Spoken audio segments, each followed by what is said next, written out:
Everyone agrees healthcare workers should get the first batch of COVID vaccines. We take a look at how long that may take for nurses and doctors in Colorado. As we wait for that, state lawmakers just finished up their special session. So what do they do? A lot, and pretty fast, according to our politics guy. She's headed to Congress to represent Colorado, but there's a problem with her campaign reports. Actually, more than one problem. And a story about the past. We've got some random Colorado history. This one is about Denver's biggest snowstorm ever. From 1913 to 2020, we are next.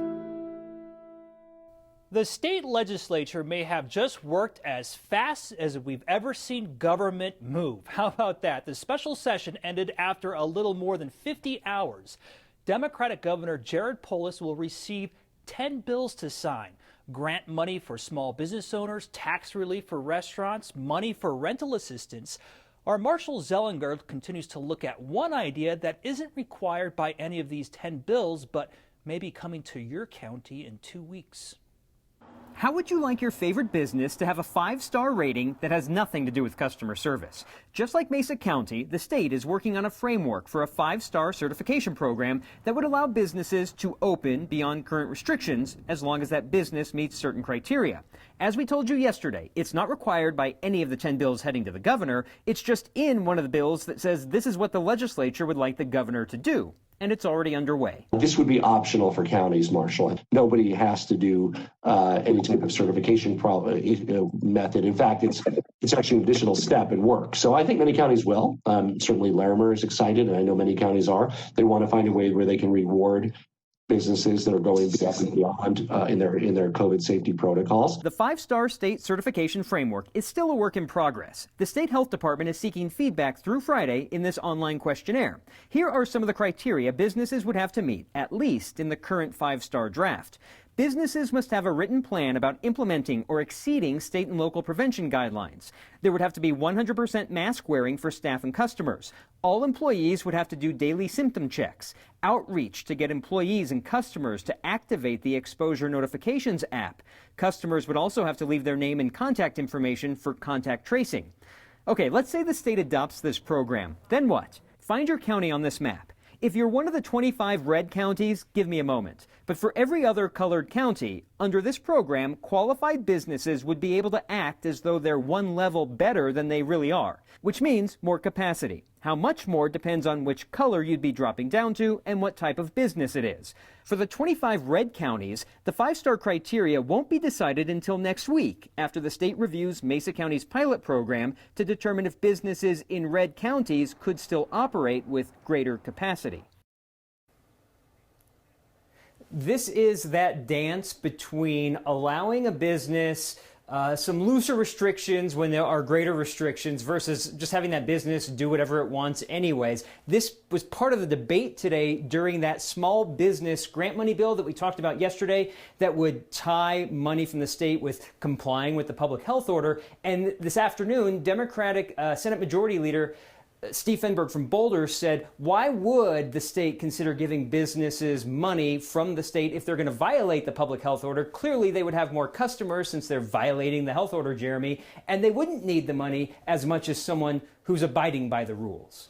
Yeah, that's right. More on that. That bill that Marshall was talking about, the one to provide grants to small businesses, was given a slight tweak this week. Today, before the final vote. That bill requires counties to make good faith efforts to comply with and enforce the public health orders.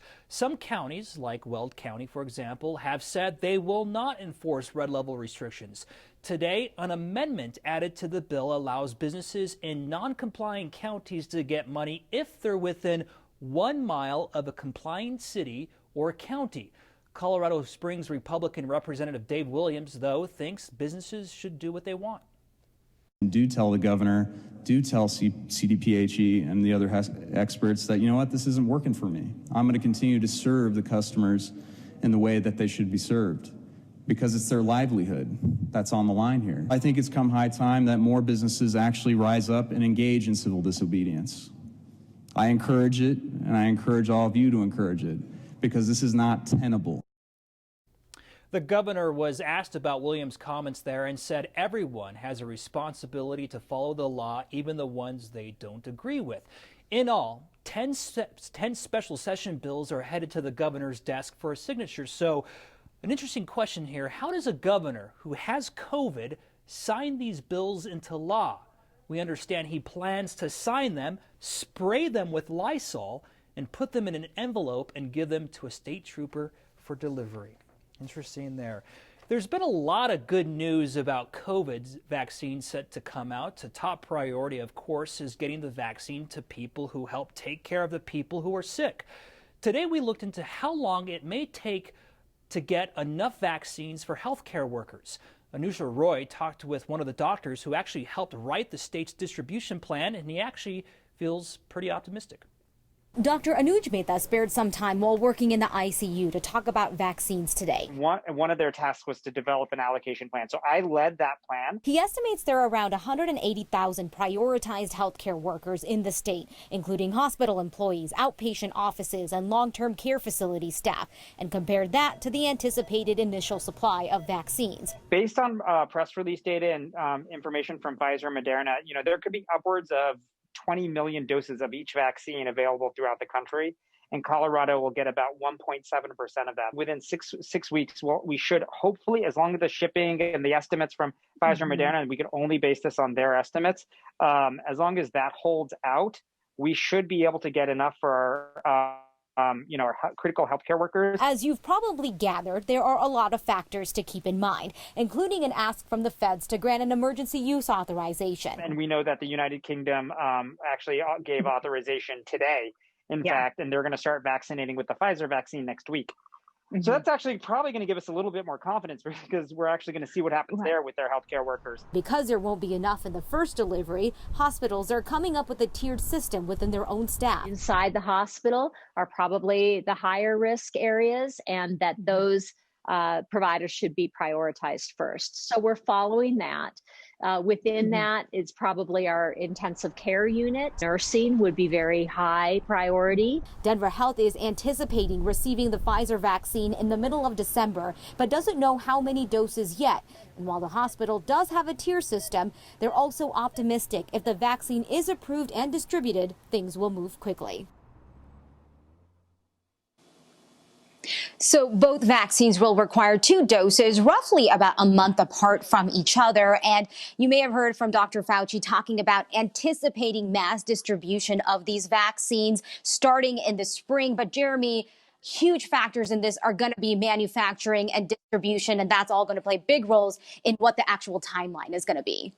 And these things have to be stored in a certain way. Anusha, what can you tell us about the cost of that? Yeah, so the Pfizer vaccine in specific, right, there's been so much talk about how cold it needs to be kept at for the storage temperatures.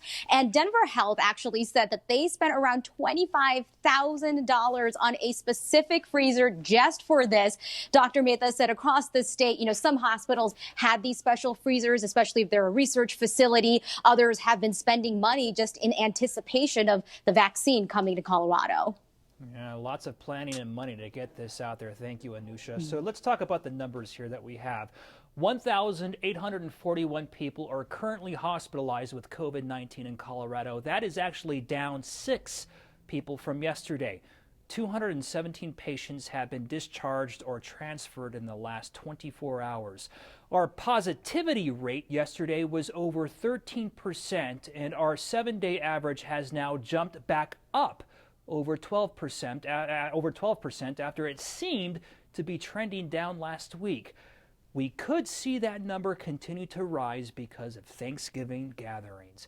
Colorado right now is averaging 33 deaths per day from COVID-19. That's nearing the peak we saw back in April. November 20th was the deadliest day of the virus in our state so far, when 44 people died. Good news, though, is our case counts seem to be trending down. Yesterday, we added a little over 3,300 new cases. We're now averaging about 4,179 new cases per day. Hey, everyone. I'm away this week, but there's no chance I would miss this, our Wednesday tradition.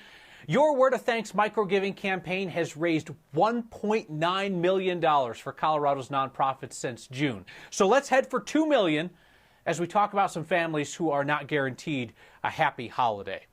Children whose biggest wish this year is simply for a home, a safe home of their own. And the word of thanks that comes to mind when I think of Family Tree is home. That nonprofit has spent decades working in the Denver metro area to connect women and their children who are homeless with a safe place to stay and then to get them into long-term housing. Family Tree understands that homelessness for families is often linked to domestic abuse and child abuse, so they address all three issues at once. It's tough to imagine being a kid who doesn't know where they will celebrate the holidays this year. The challenge of getting a homeless family into safe housing is a huge lift, but there are enough of us here that together we can help Family Tree do that. They've been doing it in our area since 1976.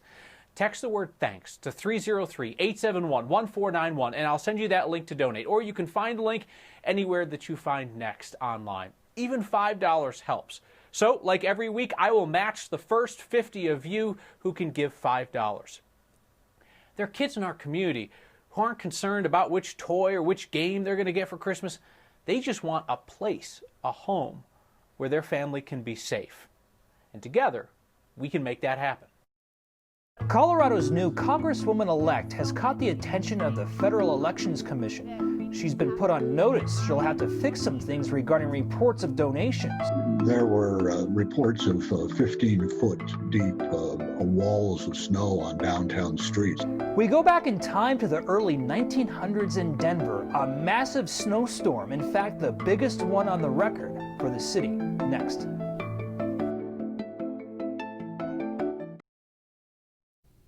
Welcome back. Lots of incoming freshman lawmakers can probably expect some sort of fan mail when they arrive in D.C. But newly elected Republican Congresswoman Lauren Boebert is starting to pile up letters from the Federal Election Commission. The FEC sent several letters to the Congresswoman, who is from Rifle. One was to tell her she accepted campaign donations more than the maximum amount allowed. The other to tell her that she did not report fundraising ties to Republican Senator Ted Cruz of Texas. The federal rules say that joint fundraising committees must disclose their partners. The FEC typically gives some leeway to first-time candidates. Boebert isn't, of course, the first and certainly won't be the last lawmaker to mess up campaign finance reports. They want Boebert to correct her campaign's contribution reports. If she doesn't, that could mean her audit or her campaign could be audited. In the meantime here, a statement sent to Next from the Congresswoman says, a Congresswoman-elect rather, says, the donations in question were reported and the filing will be amended by my compliance team to complete the FEC request. The FEC has been very helpful and we will make sure everything is reported as they requested.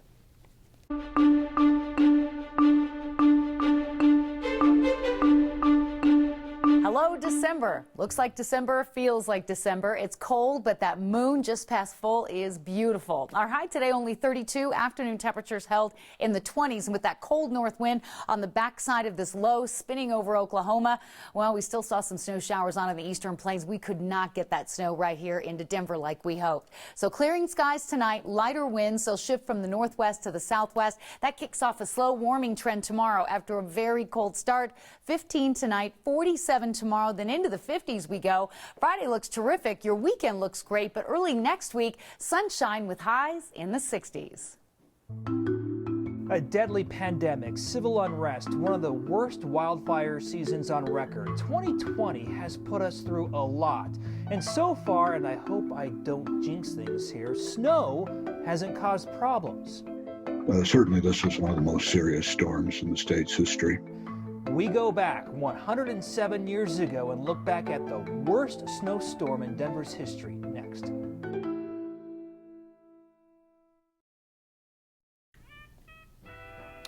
I'm in for Kyle today, and you know what that means. Time for another installment of Random Colorado History.